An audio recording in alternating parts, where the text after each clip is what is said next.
Good morning class. आज हम आपके लिए फिर से लेके आए हैं ज्योग्राफी का नेक्स्ट चैप्टर एस्ट्रोनॉमी के अंदर सूर्य यानी कि सन के अंदर किस प्रकार ऊर्जा बनती है और वो ऊर्जा के अंदर से कौन कौन सी किरणें निकलती हैं, वो किरणें हमारी पृथ्वी पर क्या असर डालती हैं, जब सूर्य का प्रकाश हमारी पृथ्वी के ऊपर गिरता है तो कौन सी आवाज़ आती है। तो इस प्रकार से जो है हम आज सूर्य के बारे में पढ़ेंगे कि सूर्य की कितनी आंतरिक परतें हैं, कितनी बाह्य परतें हैं, उन सब का तापमान कितना है, उन सब के अंदर कौन कौन सी क्रियाएं होती हैं और सूर्य की आयु कितनी है, कितनी सूर्य की आयु पूरी हो चुकी है और कितनी बाकी बची हुई है। तो इस प्रकार से जो है आज हम सूर्य के टॉपिक को, हमारे सौरमंडल का जो जनक तारा है जिसको सूर्य कहा जाता है, ये कहाँ पर स्थित है हमारे सौरमंडल में, इन सभी बातों के ऊपर आज हम विस्तार से जो है वर्णन करेंगे। तो आइए टॉपिक को शुरू करते हैं। सूर्य क्या है? सन, जिसको सूर्य बोला जाता है। ये जो सूर्य है ये हमारे सौरमंडल के बिल्कुल मध्य में स्थित है, यानी कि जो हमारा सौरमंडल है वो इसके दोनों तरफ है। इसके दोनों तरफ है। कैसे है? अब हमारे सौरमंडल के अंदर क्या पाए जाते हैं? ग्रह हैं, उपग्रह हैं, क्षुद्र ग्रह है, उल्का, उल्का पिंड व अन्य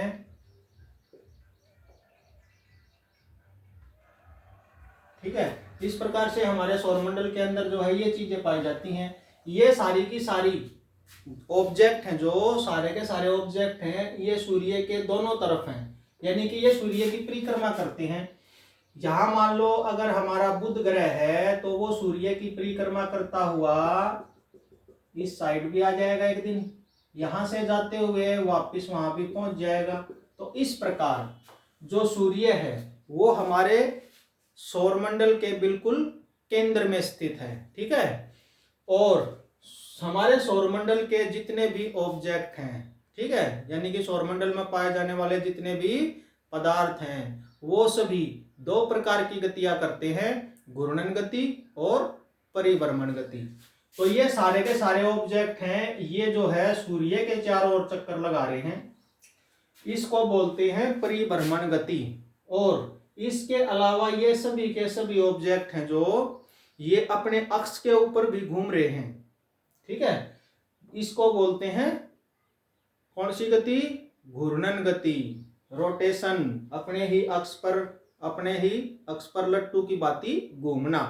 और किसी और ऑब्जेक्ट के चारों तरफ घूमना क्या कहलाता है? परिभ्रमण।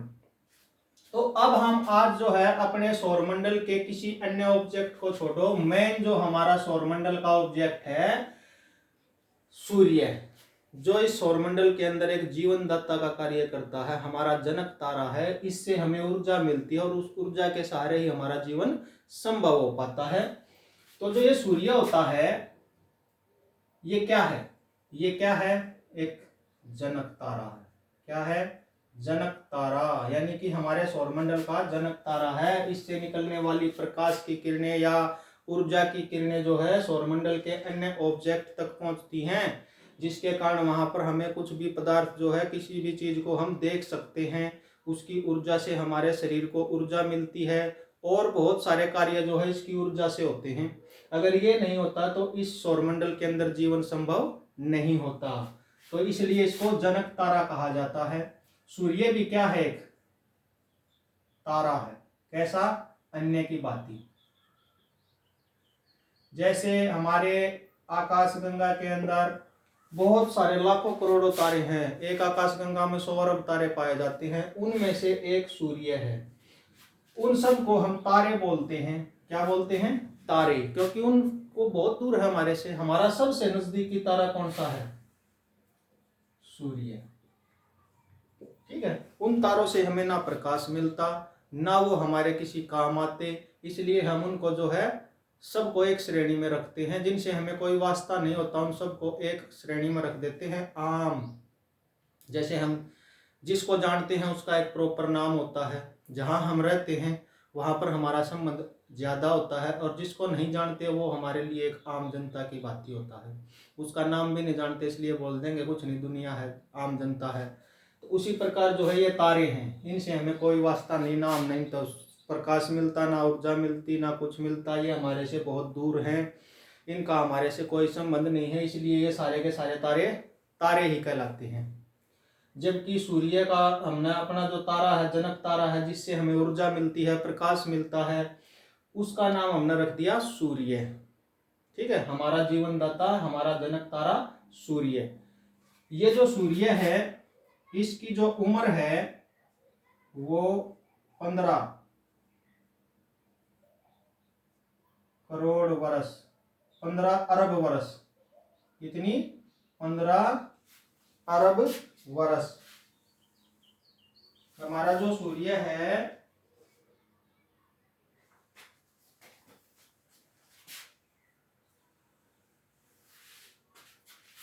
इसकी उम्र 15 अरब वर्ष है। यानी कि जो सूर्य है इसके अंदर नाभिकीय संलयन अभिक्रिया 15 अरब वर्षों तक चलती रहेगी। इसके अंदर इतना ईंधन है और वो सारा ईंधन प्लाज्मा की अवस्था में है, जिसके अंदर हाइड्रोजन के तत्व पाए जाते हैं और उनमें विस्फोट होता है। वो जो तत्व हैं हीलियम में परिवर्तित होते रहते हैं। तो हाइड्रोजन का हीलियम में परिवर्तित होना क्या कहलाता है, नाभिकीय संलयन अभिक्रिया। और यह अभिक्रिया जो है सूर्य के अंदर 15 अरब वर्ष तक लगातार चलती रहेगी। यानी कि 15 अरब वर्ष तक जो सूर्य है ये हमें ऊर्जा और प्रकाश देता रहेगा, जिसमें से ये 5 अरब वर्ष अपनी जिंदगी जी चुका है। यानी कि सूर्य को 5 अरब वर्ष हो गए हमारे को प्रकाश और ऊर्जा देते हुए, और आने वाले 10 अरब वर्षों तक और देता रहेगा। ठीक है, उसके बाद ये सूर्य जो है एक तारा ही है, इसकी तो अंतिम अवस्था आ जाएगी और ये फिर से नष्ट हो जाएगा, हमें ऊर्जा देना बंद कर देगा। उसके बाद जो है जीवन का अस्तित्व खत्म हो जाएगा। तो आज हम इसके आंतरिक भागों के बारे में और बाह्य भागों के बारे में पढ़ेंगे। किसके भागों में, आंतरिक और बाह्य, आंतरिक व बाह्य भाग। सूर्य के बारे में हमने बाहर से तो बहुत कुछ पढ़ा है, लेकिन सूर्य के अंदर क्या क्या है, किस प्रकार क्रिया होती है, आज वो पढ़ेंगे। तो जैसे ये सूर्य है, समझाने के लिए जो हमें इसका एक पार्ट, जैसे ऐसे इसका एक भाग ले लेता हूं, ये समझाने में आसानी रहेगी, ज्यादा बड़ा ना बनेगा। ठीक है, तो इसको शुरू करते हैं। जैसे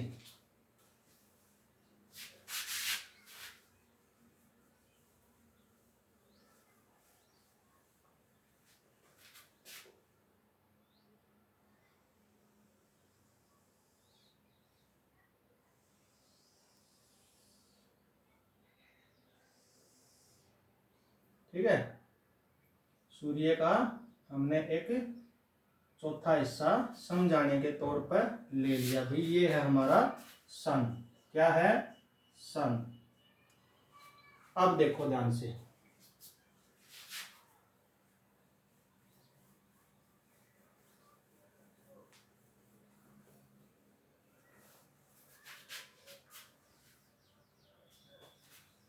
ये जो है हमारा सूर्य है, इसके अंदर 3 परतें पाई जाती हैं। कितनी, 3। इसके अंदर 3 परतें पाई जाती हैं।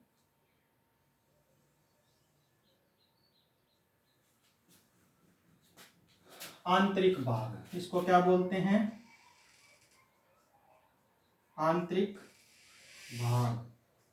यानी कि जो हमारा सूर्य है 3 परतें उसकी पाई जाती हैं, जिसमें से पहली परत क्या है, कोर। क्या है, कोर। यानी कि जो कोर है ये सूर्य का बिल्कुल मध्य भाग होता है।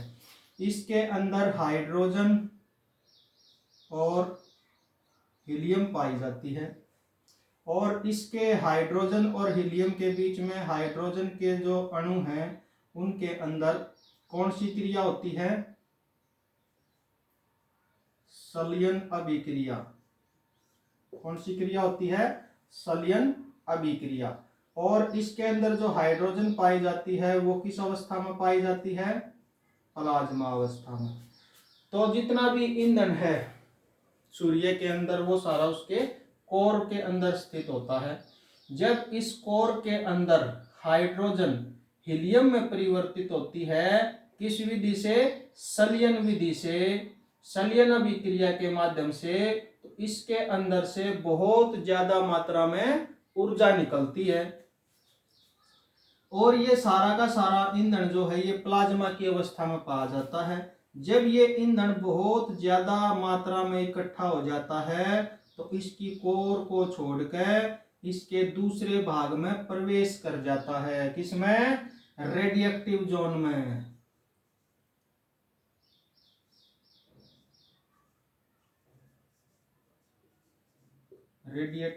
रेडिएक्टिव जोन, इसको बोलते हैं विकिरण मंडल। विकिरण मंडल। तो सूर्य का जो मध्य भाग है, आंतरिक मध्य भाग, वो होता है विकिरण मंडल, जिसको रेडिएक्टिव जोन बोला जाता है। यहां से जब बहुत ज्यादा मात्रा में ऊर्जा इकट्ठी हो जाती है तो उसके अंदर से कुछ किरणें निकलती हैं, जैसे X ray, gamma ray, beta रे, alpha beta, alpha beta gamma और फोटोन। क्या? फोटोन। फोटोन क्या होता है? ठीक है। इसके अंदर से निकलने वाली जो किरणें होती हैं वो इसके दूसरे भाग के अंदर चली जाती हैं। वहां पर जैसे एक्सरे है, गामा रे है, बीटा रे है, फोटोन है, ये सभी किरणें यहाँ पर इकट्ठी हो जाती हैं। जब यहाँ से ये ऊर्जा निकलती रहेगी और यहाँ पे इकट्ठी होती रहेगी तो एक समय ऐसा आएगा कि इसका जो मध्य भाग है वो भी बिल्कुल पूरी तरह से भर जाता है। भर जाता है तो वो इसके दूसरे भाग को छोड़कर तीसरे भाग में प्रवेश कर जाता है। क्या कर जाता है? प्रवेश कर जाता है। और इसके तीसरे भाग को बोलते हैं कन्वेक्टिव जोन।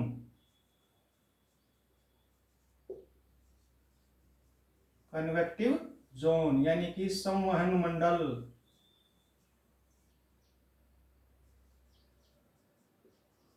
संवहन मंडल।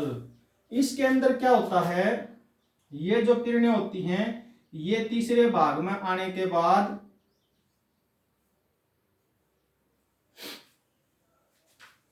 H2 के जो पदार्थ थे वो सेल में परिवर्तित हो जाते हैं। किसमें? सेल में। और यहां पर वो सेल बनाना आरंभ कर देते हैं। ठीक है। इस प्रकार से सेल बननी आरंभ हो जाती हैं। यानी कि वो जो सेल बनती हैं वो पीछे से बड़ी और आगे से छोटी होती हैं, और इसके अंदर सारे का ये सेल बन जाती हैं। ये हाइड्रोजन की सेल होती हैं, हीलियम की नहीं, हाइड्रोजन की, H2 की।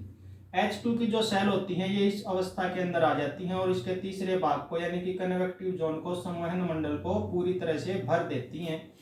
पीछे से ऊर्जा निकलती रहेगी, किरणें यहाँ इकट्ठी होती रहेंगी। किरणें यहाँ जब भर जाएंगी तो आगे के भाग में चली जाएंगी। आगे के भाग में H2 के अंदर सेल बनना आरंभ हो जाएंगे। ये सेल जो है तीसरे भाग में कन्वेक्टिव जोन के अंदर इकट्ठे होते रहेंगे। एक समय ऐसा आएगा कि ये सारे के सारे सेल इतने ज्यादा हो जाएंगे, पीछे से दबाव इतना ज्यादा निकल जाता है कि जो ये किरणें हैं ये बाहर की तरफ निकलना आरंभ हो जाती हैं। क्या करती हैं? बाहर की तरफ निकलना आरंभ हो जाती हैं।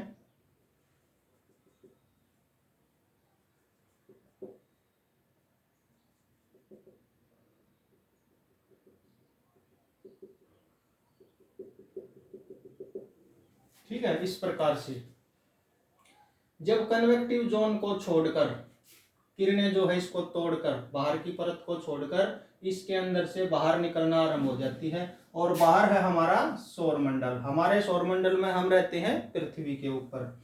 तो जो हमारी पृथ्वी है वो यहां पर है। क्या है? हमारी पृथ्वी। ठीक है। ये इसका क्या करते हैं, ये इसके ऊपर आकर गिरना शुरू कर देते हैं, ऊपर से भी और नीचे से भी।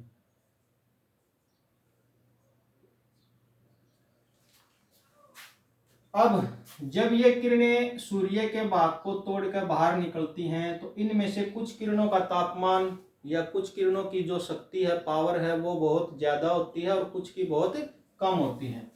जिन किरणों की पावर 6000 डिग्री सेल्सियस या उससे अधिक होती है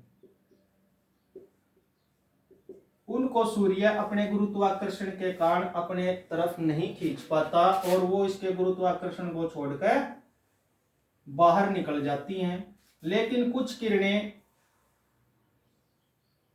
जिनका तापमान कम होता है, कितना कम? 4000 डिग्री सेल्सियस से कम, यानी कि 4000 डिग्री सेल्सियस तक या उससे कम तापमान की जितनी भी किरणें होती हैं उनको सूर्य गुरुत्वाकर्षण के कारण वापस अपनी तरफ खींच लेता है। और जो 6000 से या उससे अधिक की होती हैं वो जो है पार निकल जाती हैं, इसको छोड़कर, इसकी ग्रेविटी को छोड़कर चली जाती हैं और सौरमंडल के ग्रहों के ऊपर गिरना आरंभ कर देती हैं। चलो इसके बारे में तो बाद में, पहले जिनको सूर्य ने खींचा वापस, वो किरणें जो है ग्रेविटी के कारण वापस इन सेलों के बीच में जो खाली जगह है ना वहां पर आकर इकट्ठी होना आरंभ हो जाती हैं। क्या हो जाती हैं? वहां पर आकर इकट्ठी होना आरंभ हो जाती हैं। इस प्रकार से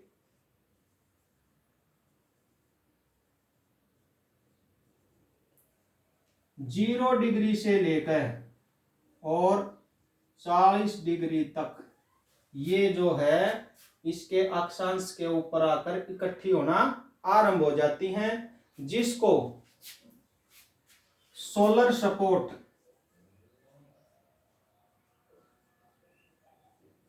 या सौर कलंक कहा जाता है। क्या कहा जाता है? सौर कलंक। ये सारी किरणें आती रहेंगी और इकट्ठी होती रहेंगी। ये 0 डिग्री से इकट्ठी होना शुरू होंगी, यहाँ की खाली जगह को भरती भरती भरती भरती ऊपर तक जाएंगी। ठीक है।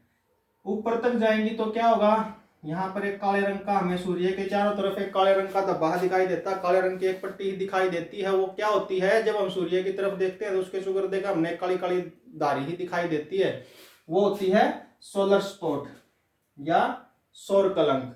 यानी कि सूर्य की जो कम ताकतवर किरणें थी जिनको सूर्य ने अपनी तरफ वापस खींच लिया, जो सूर्य को छोड़कर निकली थी, उनके इकट्ठा हो जाती है कहां पर? इन H2 के सेलों के बीच की खाली जगह के अंदर। तो वहां पर इकट्ठा होना आरंभ हो जाती है, तो वहां पर एक काले रंग का धब्बा बन जाता है। ये 0 डिग्री से शुरू करती है, 0 डिग्री अक्षांश से शुरू करके 40 डिग्री अक्षांश तक जाती हैं।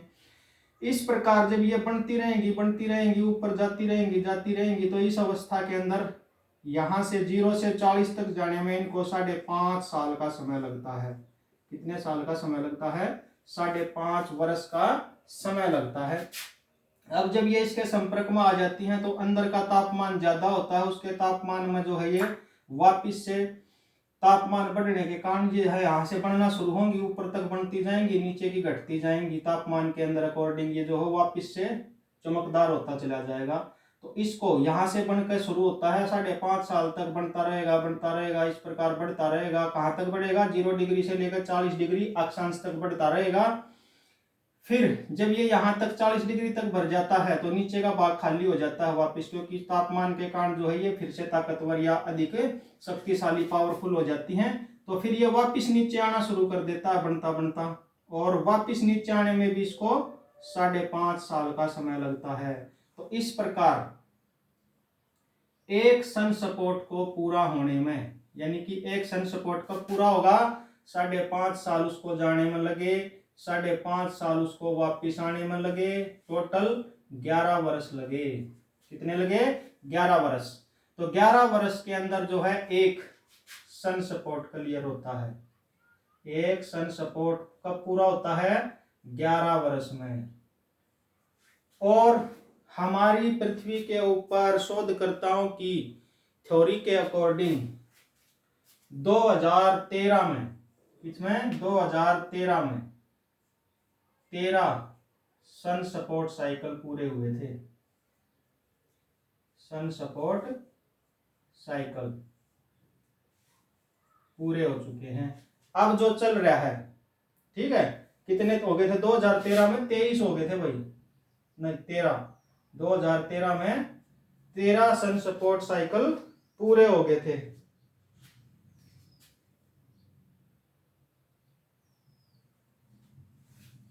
दो 2013 में 23 पूरे हो गए थे 13 में। अभी जो चल रहा है वो 24वां साइकिल चल रहा है, और ये 24वां जो साइकिल है ये 2024 में जाकर पूरा होगा। इसी तरह से हर 11 साल में, अब तक हमने जो काउंट किए हैं, जब से हमें इसका पता चला है तभी से हमने इसकी गिनती आरंभ करी है, तो अब तक 2013 तक 23 पूरे हो चुके थे। आने वाले 11 सालों में 24वां पूरा होगा, तो 23 और 11 2024 में जाकर 24वां साइकिल पूरा होगा। जब ये साइकिल कितने हो जाएंगे? 100 साइकिल। 100 साइकिल जिस दिन पूरे हो जाएंगे उसको एक सोलर इवेंट बोला जाएगा। क्या बोला जाएगा? एक सोलर इवेंट। जिस दिन ये 100 पूरे हो जाएंगे, उस 100 पूरे होने के बाद उसको एक सोलर इवेंट बोला जाएगा। तो ये तो हो गया सौर कलंक और सौर चक्कर या सन सपोर्ट साइकिल। ठीक है, सौर चक्कर या सन सपोर्ट साइकिल कितने साल में पूरा होता है? 5.5 साल जाने के, 5.5 साल वापिस आने के, टोटल 11 साल में। पीछे 2013 में हमारा 23वां सन सपोर्ट साइकिल पूरा हुआ था, उसके बाद 24वां स्टार्ट हो गया था, और आने वाले 11 साल, 2013 के बाद आने वाले 11 सालों के अंदर 24वां साइकिल पूरा हो जाएगा। इसी तरह से हर 11 साल में जो है फिर 25वां आएगा, 26वां आएगा, इस प्रकार फिर 100वां भी आएगा। जिस दिन 100 पूरे हो जाएंगे उस 100 को एक सोलर इवेंट के नाम से पुकारा जाएगा। ये तो था हमारी किरणें वापिस आने का। अब जो ये किरणें हैं 6000 डिग्री सेल्सियस की जो किरणें हैं, ये वायुमंडल में प्रवेश कर जाती हैं। जब ये वायुमंडल में प्रवेश करती हैं तो ये हमारी पृथ्वी पर गिरना आरंभ कर देती हैं, और हमारी पृथ्वी के ऊपर क्या है? वायुमंडल की परतें हैं। इसके ऊपर जो है वायुमंडल की परतें हैं, 6 परतें हैं भाई। वो वायुमंडल की परतें इसको विचलित कर देती हैं और वापस फेंक देती हैं, जिसके कारण हमारी पृथ्वी जलने से बच जाती है। जो किरणें इसके उत्तरी भाग में और दक्षिणी भाग में, जो किरणें इसके उत्तरी भाग में गिरती हैं, सूर्य की किरणें जो सूर्य की बाहरी परत को तोड़कर और सूर्य की पृथ्वी के ऊपर आके गिरती हैं, जो किरणें इसके उत्तरी गोलार्ध में आके गिरती हैं, उनको बोलते हैं, क्या बोलते हैं? अरोरा।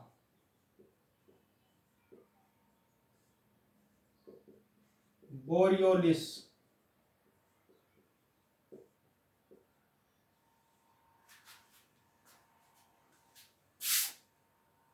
अरोरा बोरियोलिस।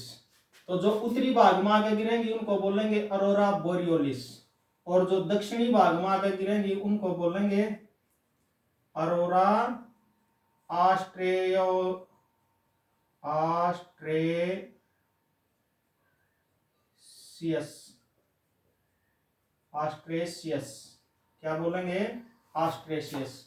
तो जो किरणें 6000 डिग्री या उससे ज्यादा तापमान की होती हैं, जब वो उसके दक्षिणी भाग की तरफ गिरती हैं तो अरोरा ऑस्ट्रेशियस, और जो उत्तरी भाग में गिरेंगी तो अरोरा बोरियोलिस। इनको नाम दिया गया है। जब ये हमारे वायुमंडल पे ऊपर गिरती हैं तो इसकी 6 परतें होती हैं। वायुमंडल की जो किरणें होती हैं, वायुमंडल की जो परतें होती हैं, वो इसको विचलित कर देती हैं, इसको वापस अंतरिक्ष में फेंक देती हैं, जिसके कारण हमारी पृथ्वी जो है जलने से बच जाती है। 6000 डिग्री सेल्सियस के तापमान की किरणें लपटें जब पृथ्वी पर पड़ेंगी, सीधी पड़ेंगी, तो उसको जला देंगी। इसलिए वायुमंडल जो है हमारी इन किरणों से रक्षा करता है। वायुमंडल के बारे में अलग चैप्टर में पढ़ेंगे, कौन कौन सी परत कहां कहां तक होती है, ठीक है। और ये तो था इसका वही, इसका सूर्य का आंतरिक भाग, इसका था सूर्य का आंतरिक भाग। इसके अलावा सूर्य के आंतरिक भाग के अलावा जब ये किरणें पूरी की पूरी मात्रा में वापस नहीं भगाई जाती, इसका कुछ भाग जो है हमारे वायुमंडल में प्रवेश कर जाता है, जो हमारे पृथ्वी पर किसके रूप में, प्रकाश के रूप में पहुंचता है। वो मात्र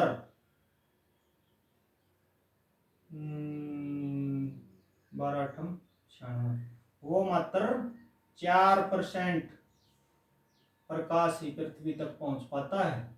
कितना? 4% प्रकाश। और जो ये फोटॉन पाया जाता है, साइंस की भाषा में सूर्य के प्रकाश को ही फोटॉन कहा जाता है। क्या कहा जाता है? फोटॉन। फोटॉन क्या होता है? जो हमें दिखाई देता हो। जैसे हमें अल्फा किरणें, गामा किरणें, बीटा किरणें, एक्सरे किरणें नहीं दिखाई देती, तो वो हमारी आंखों को दिखाई नहीं देती, तो वो हमारे लिए कोई मायने नहीं रखती, लेकिन वो हमारे शरीर के ऊपर बुरा इफेक्ट डालती हैं, शरीर को नष्ट कर सकती हैं।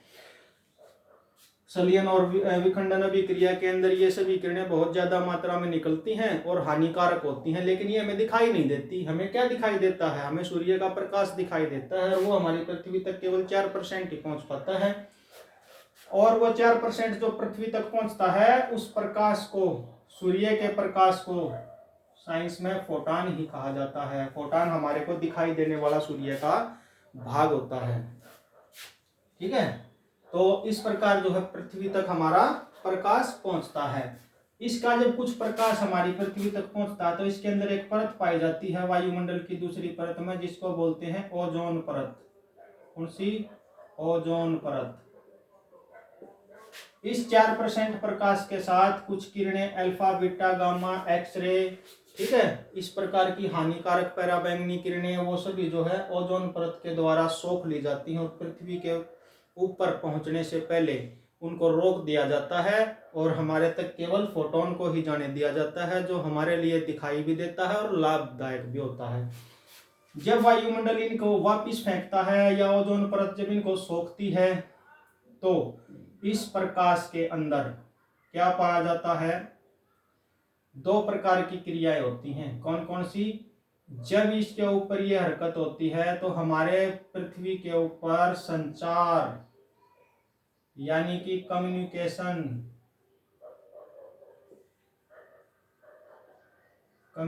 में रुकावट आ जाती है। कई बार जब देखते होंगे, बात करते होंगे और अचानक फोन कट जाएगा, गड़ की आवाज आएगी, चढ़ की आवाज आएगी। तो जब ये क्रिया होती है, तो उसके कारण हमारी कम्युनिकेशन सिस्टम के अंदर गड़बड़ी हो जाती है। रेडियो के अंदर साफ आवाज नहीं आएगी, ठीक है, बार बार उसको सेट करना पड़ेगा। तो इस प्रकार कम्युनिकेशन की जो है वो बाधा आ जाती है। और जब ये किरणें, ताकतवर किरणें सूर्य के तीसरे भाग को तोड़कर या छोड़कर जब बाहर निकलती हैं, तो इनसे भी एक बहुत तेज मात्रा में आवाज निकलती है। उस आवाज को वेसलर बोला जाता है। क्या बोला जाता है? वेसलर। तो जब कई बार पूछा गया है ये क्वेश्चन कि भाई सूर्य के आंतरिक भाग को छोड़कर जब प्रकाश वायुमंडल में प्रवेश करता है, तो एक आवाज निकलती है, उस आवाज का नाम क्या है? वेसलर है। कई बार पूछ लेता है कि वेसलर किसे कहते हैं।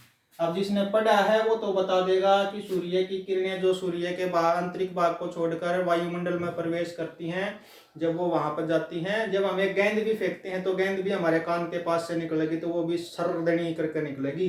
तो ये किरणें तो बहुत ज्यादा मात्रा में जाती हैं, तो इनसे एक तेज ध्वनि निकलती है, वेसलर। इस वेसलर ध्वनि के कारण भी हमारे संचार कम्युनिकेशन के अंदर बाधा आ जाती है। तो ये तो था इसका आंतरिक पार्ट। अब है सूर्य का बाह्य पार्ट। सूर्य की 3 आंतरिक परतें होती हैं। कितनी? 3 आंतरिक परतें, जिनके बारे में आज हमने पढ़ा। और 3 परतें होती हैं बाह्य, 3 बाह्य परतें होती हैं। अब जैसे ये सूर्य है, इसके ऊपर एक परत और पाई जाती है जिसको हम क्या बोलते हैं, इसकी इस परत को क्या बोला जाता है,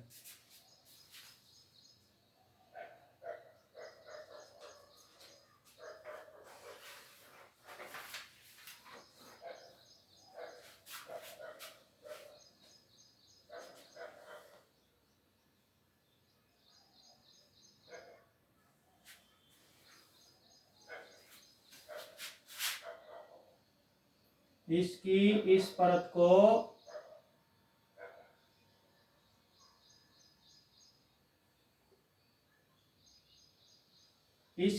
परत को बोलते हैं प्रकाश मंडल। क्या बोलते हैं, प्रकाश मंडल।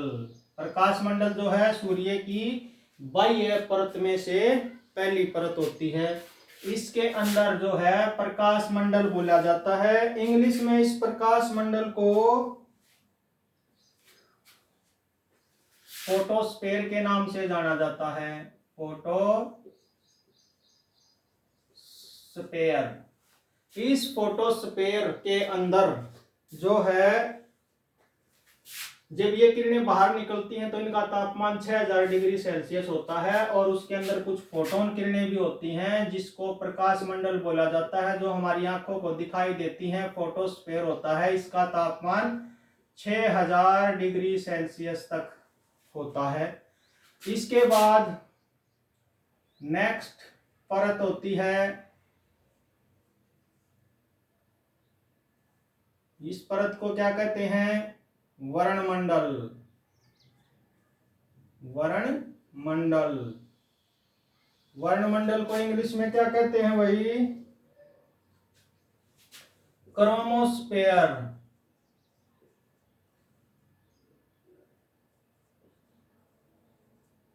ठीक है। सूर्य के प्रकाश के अंदर यानी कि सूर्य के फोटोन के अंदर जो हमें दिखाई देता है उसके अंदर 7 प्रकार के रंग पाए जाते हैं।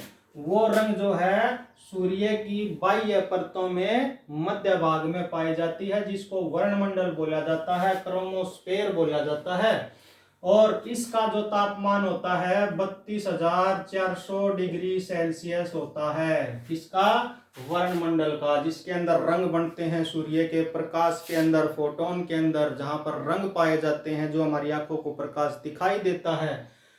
और जब वो सूर्य से बाहर गिरता है और हमारी पृथ्वी पर पहुंचता है तो सूर्य से बाहर निकल के पृथ्वी के वायुमंडल के ऊपर जब आता है तो उसका तापमान 32,400 डिग्री सेल्सियस होता है, जबकि सूर्य से निकलने वाला 6000 डिग्री सेल्सियस का होता है। तो जिसके अंदर रंग बनते हैं उसका तापमान कितना ज्यादा हो जाता है, 32,400 डिग्री सेल्सियस। इसके बाद इसकी एक तीसरी परत और पाई जाती है,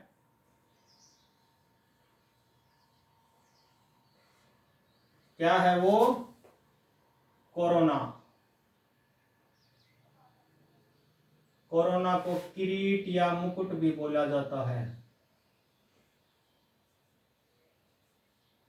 यह बीमारी वाला कोरोना नहीं जो आजकल छा रहा है, ये सूर्य का बिल्कुल बाह्य और अंतिम भाग होता है। किरीट या मुकुट, सूर्य के ऊपर एक मुकुट की भांति दिखाई देता है ये, जिसको कोरोना बोला जाता है। और ये जो कोरोना होता है ये बहुत ही खतरनाक होता है, बहुत ही हानिकारक होता है। ये हमें कब दिखाई देता है, ये हमें सूर्य ग्रहण के समय दिखाई देता है।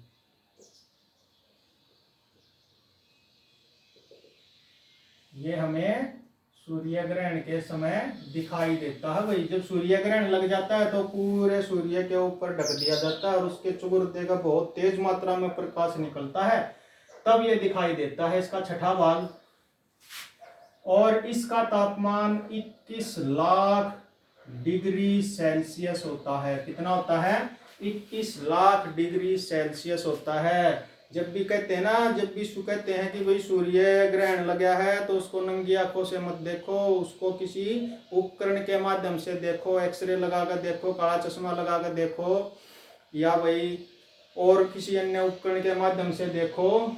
तो क्यों कहते हैं? क्योंकि उसका जो तापमान होता है 21 लाख डिग्री सेल्सियस होता है। जब 21 लाख डिग्री सेल्सियस की किरणें पृथ्वी पर आती हैं तो वो हमारी आंखों को नुकसान पहुंचा सकती हैं। इसीलिए बोला जाता है कि सूर्य ग्रहण को नंगी आंखों से नहीं देखना चाहिए। तो इसके भाग को छोड़कर जाने वाला प्रकाश 6000 डिग्री सेल्सियस का, और ये प्रकाश की किरणें आपस में मिल मिलकर जब वायुमंडल में चली जाती है तो उनका तापमान इतना ज्यादा हो जाता है कि भाई 6000 से अधिक 32,400 डिग्री सेल्सियस के 6000 डिग्री की तो हमारी बाह्य परत के अंदर पाई जाती हैं, और फिर 32,400 डिग्री जो है वर्णमंडल के अंदर तापमान बढ़ जाता है। और कोरोना या कीट या मुकुट के समय पर जो हमें सूर्य ग्रहण के समय ही दिखाई देता है ज्यादातर, उसमें सबसे ज्यादा तापमान होता है 21 लाख डिग्री सेल्सियस। तो ये थी इसकी टोटल 6 परतें हुई, 3 आंतरिक परतें और 3 बाह्य परतें। बाह्य परतों के बारे में भी बताया, आंतरिक परतों के बारे में भी बताया। इसके अलावा और सूर्य और पृथ्वी के बीच में तुलना ही है। जैसे सूर्य के अंदर ईंधन के रूप में क्या है? हाइड्रोजन। किसमें परिवर्तित होती है? हीलियम के अंदर। तो सूर्य के अंदर हाइड्रोजन हीलियम कितनी प्रतिशत पाई जाती है?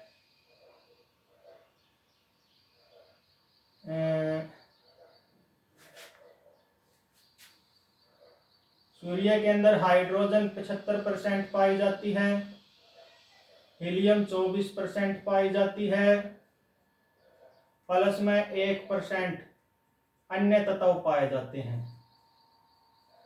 ठीक है, हाइड्रोजन और हीलियम नहीं है, उसके अंदर 1% कुछ और तत्व भी पाए जाते हैं। और ये सारे के सारे ईंधन जो है किस अवस्था में पाए जाते हैं? प्लाज्मा की अवस्था में पाए जाते हैं। ठीक है, और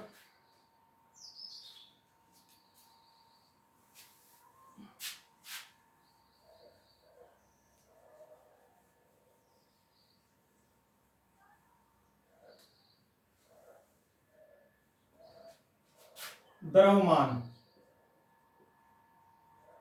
सूर्य का द्रव्यमान पृथ्वी के द्रव्यमान से 3,32,000 गुना ज्यादा है। कितना है? 3,32,000 गुना ज्यादा है। सूर्य का द्रव्यमान पृथ्वी के द्रव्यमान से 3,32,000 गुना अधिक है। ग्रेविटी, यानी कि ग्रेविटी को क्या बोलते हैं हिंदी में? गुरुत्व शक्ति, गुरुत्वाकर्षण। सूर्य का गुरुत्वाकर्षण पृथ्वी के गुरुत्वाकर्षण से 28 गुना अधिक है। यानी कि जिस पावर से पृथ्वी किसी वस्तु को वापस अपनी तरफ खींचती है, उससे 28 गुना अधिक पावर से सूर्य किसी चीज को अपनी तरफ खींच लेता है। द्रव्यमान हो गया, गुरुत्वाकर्षण बल हो गया, घनत्व। घनत्व कितना है सूर्य का? सूर्य का घनत्व पृथ्वी के घनत्व का 20 गुना है। कितना है? 20 गुना। आजकल हमारी पृथ्वी का जो घनत्व है वो 5 ग्राम पर मीटर क्यूब है। कितना है? पर मीटर क्यूब, पर सेंटीमीटर क्यूब है। तो इसका 20 गुना 100 ग्राम पर सेंटीमीटर क्यूब। ठीक है, घनत्व हो गया। इसके बाद सूर्य के अंदर से प्रकाश निकलता है। सूर्य के अंदर से जो किरणें निकलती हैं, एक बार में जो प्रकाश निकलता है वो सूर्य का प्रकाश कितना निकलता है एक बार में? 10 की पावर 26 जूल ऊर्जा निकलती है सूर्य के अंदर से एक बार में। सूर्य के अंदर से सूर्य का प्रकाश जब बाहर निकलता तो एक बार में 10 की पावर 26 जूल ऊर्जा निकलती है। सूर्य का घूर्णन पश्चिम से पूर्व की तरफ है, पश्चिम से पूर्व की तरफ है घूर्णन। क्योंकि वायुमंडल हमारे सौरमंडल के अंदर सूर्य जो है अपने अक्ष पर भी घूम रहा है, लेकिन वो हमारे सौरमंडल में नहीं घूम रहा है, वो आकाशगंगा के चारों तरफ घूम रहा है। सूर्य अपने अक्ष पर घूम रहा है। ठीक है, परिभ्रमण कर रहा है आकाशगंगा का, लेकिन अपने अक्ष पे भी घूमता है, पश्चिम से पूर्व की तरफ घूमता है। इसके अंदर दो प्रकार की गतियां होती हैं, क्योंकि ये जो सूर्य है ये ठोस ना होकर परतों के अंदर है, तो इसकी जो विषुवत रेखीय भाग है, कौन सा विषुवत रेखीय भाग, ये 25 दिन में अपना एक घूर्णन पूरा कर लेता है, जबकि इसका जो ध्रुवीय भाग है ये 31 दिन में एक घूर्णन पूरा करता है। ठीक है, अच्छा भाई, व्यास, सूर्य का व्यास पृथ्वी के व्यास का 109 गुना है, कितना है 109 गुना है। इसके अलावा और तो कुछ है ही नहीं, बस इतना ही है। ईंधन हो गए, हाइड्रोजन होगी, हीलियम होगी, अन्य तत्व हो गए 75% हाइड्रोजन, 24% हीलियम, अन्य तत्व 1%। ये सारा ईंधन प्लाज्मा की अवस्था में है। द्रव्यमान सूर्य का पृथ्वी के द्रव्यमान से 3,32,000 गुना अधिक है। गुरुत्वाकर्षण 28 गुना अधिक है। घनत्व 20 गुना अधिक है। सूर्य का प्रकाश जो है 10⁻26 जूल एक बार में निकलता है सूर्य के अंदर से। सूर्य पश्चिम से पूर्व की तरफ घूर्णन करता है। व्यास जो है 109 गुना अधिक है पृथ्वी से। और क्या बताया था, हाँ, सूर्य का विषुवत रेखीय भाग 25 दिन में एक घूर्णन पूरा करता है, और ध्रुवीय भाग जो है वो 31 दिन में अपना एक घूर्णन पूरा करता है। ये सभी चीजें फिक्स हैं, इनमें ना कुछ ट्रिक लगानी, ना कुछ रट्टा मारना पड़ेगा, याद करना पड़ेगा, क्योंकि ये फिक्स है, ना ये घटता ना ये बढ़ता। तो इस प्रकार जो है हमने आज सूर्य के बारे में पढ़ा। तो आशा है आपको जो आज सूर्य का टॉपिक अच्छा लगा होगा। अगर सूर्य का टॉपिक अच्छा लगा है तो वीडियो को लाइक करें, शेयर करें, और चैनल को सब्सक्राइब करना ना भूलें। सब्सक्राइब करने से हमें मोटिवेशन मिलेगा, और हम नेक्स्ट वीडियो और अच्छी प्रकार से नए नए टॉपिक के साथ, नई नई जानकारी के साथ इसी प्रकार लेके आते रहेंगे। तो मिलते हैं नेक्स्ट क्लास के अंदर।